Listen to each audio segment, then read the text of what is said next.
Hi friends, நம்ம ஆன்மீக கதைகளில் சுந்தரகாண்ட கதைகளை பார்த்துட்ருக்கோம். அந்த வகையில் இந்த வாரம் நம்ம பார்க்க போகிறது பகுதி 5. வாங்க பார்க்கலாம். போன வார கதை எதோடு முடிஞ்சிருந்தது? ராமன் லக்ஷ்மணரை அனுமன் சுக்ரீவன் ஒளிஞ்சிருந்த குகைக்கு கூட்டு போய்கிட்டு இருந்தார். இதை பார்த்த ஜாம்பவானுக்கு அனுமனோட அந்த பணிவான செயல்களை பார்த்து ஆச்சரியம் கலந்த பூரிப்போடு இருந்தார். இப்போ இதோட தொடர்ச்சியை நம்ம பார்க்க ஆரம்பிக்கலாம். சுக்ரீவன் ஒளிஞ்சிருந்த குகைக்கு எல்லாருமே வந்து சேர்றாங்க. சுக்ரீவன் ஒளிஞ்சிருந்த அந்த குகை ரொம்ப இருட்டாக இருந்தது. கல்லியும் முள்ளுமா நுழைமுகத்தில் ஒரே தடை. அங்கங்கே சர்ப்பங்கள் வேற குடி போல ஆடிக்கிட்டு இருந்தது. அனுமன் சுற்றி முற்றி பார்க்குறாரு. 2 பாறைகளை உருட்டி வந்து போட்டு அது மேலே அப்படியே சில பூங்குடிகள் அப்படியே பரவ விடுறாரு.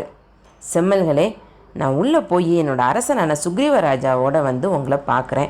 அது வரைக்கும் நீங்கள் இங்கே இளைப்பாருங்கள் அப்படின்னு பணிவோடு சொல்லிட்டு குகைக்குள்ளே போகிறாரு. பாறை மேல் அமர்ந்த ராமன் லக்ஷ்மணனையும் அமர சொல்கிறாரு. நீங்கள் அமருங்கள் அண்ணா, நான் நிற்கிறேன்.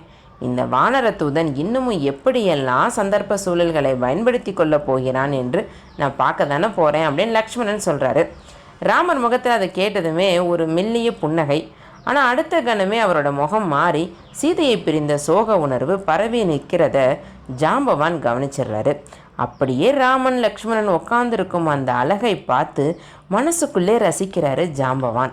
குகைக்குள்ளே இருக்கிற சுக்ரீவனுக்கு அனுமன் நடந்து வர்ற சத்தம் கூட நடுக்கத்தை கொடுக்குது.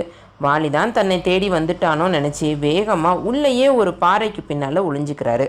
வருவது அனுமன் அப்படின்னு தெரிஞ்சதுக்கு அப்புறம்தான் வெளியே வந்தார்.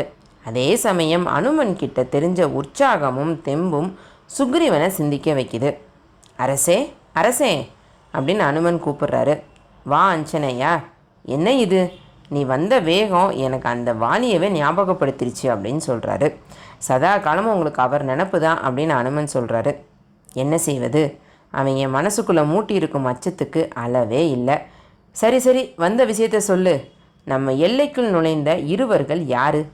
வாலியால் ஏவிவிடப்பட்ட மாயாவிகளா, இல்லை வழி தெரியாமல் வந்துவிட்ட வேட்டைக்காரர்களா அப்படின்னு சுக்ரீவன் பதட்டத்தோடு கேட்குறாரு. எதற்கு இத்தனை பதற்றம் அரசே? வந்திருக்கிறவங்க ஒரு விதத்தில் வேட்டைக்காரர்கள் தான். ஆனால் மிருகங்களை வேட்டையாடும் ஊன் பசி மிகுந்த வேட்டைக்காரர்கள் அல்ல. இவங்க தர்மத்துக்கும் நியாயத்துக்கும் எதிரானவர்களை வேட்டையாட வந்தவர்கள்.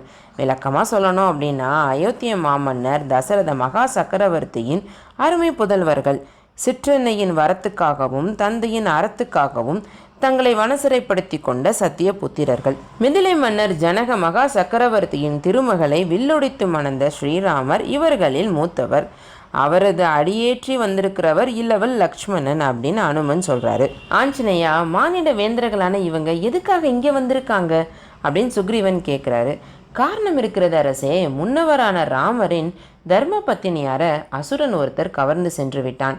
இதில் இவரோட நிலைமையும் உங்களோட நிலைமையும் ஒன்று தான் அப்படின்னு ஆஞ்சநேயர் சொல்கிறாரு. என்ன கொடுமை இது? அங்கேயும் ஒரு வாலியா அப்படின்னு சுக்ரீவன் கேட்குறாரு. தவறு அரசே, இங்கே தான் வாலி. அங்கே கவர்ந்து சென்றவன் யார் என்றே தெரியவில்லை அப்படின்னு அனுமன் சொல்கிறாரு. அது எப்படி அப்படின்னு சுக்ரீவன் கேட்குறாரு. கவர்ந்து சென்றவன் ஒரு மாயாவி. இந்த வீர புருஷர்களை நேருக்கு நேர் சந்திக்க திராணியற்ற ஒருவன்.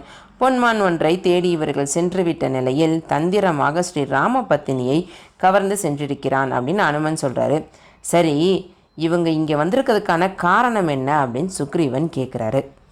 ஹாய் ஃப்ரெண்ட்ஸ், உங்களுக்கு இந்த பகுதி பிடிச்சிருந்ததா? இனி வர்ற வாரங்களில் இதோட தொடர்ச்சியை நம்ம பார்க்கலாம். உங்களுக்கு இந்த வீடியோ பிடிச்சிருந்தது அப்படின்னா உங்கள் ஃப்ரெண்ட்ஸ் கூட ஷேர் பண்ணுங்கள், லைக் பண்ணுங்கள். விருதை பொண்ணு சேனலை சப்ஸ்கிரைப் பண்ணுங்கள். நன்றி, வணக்கம்.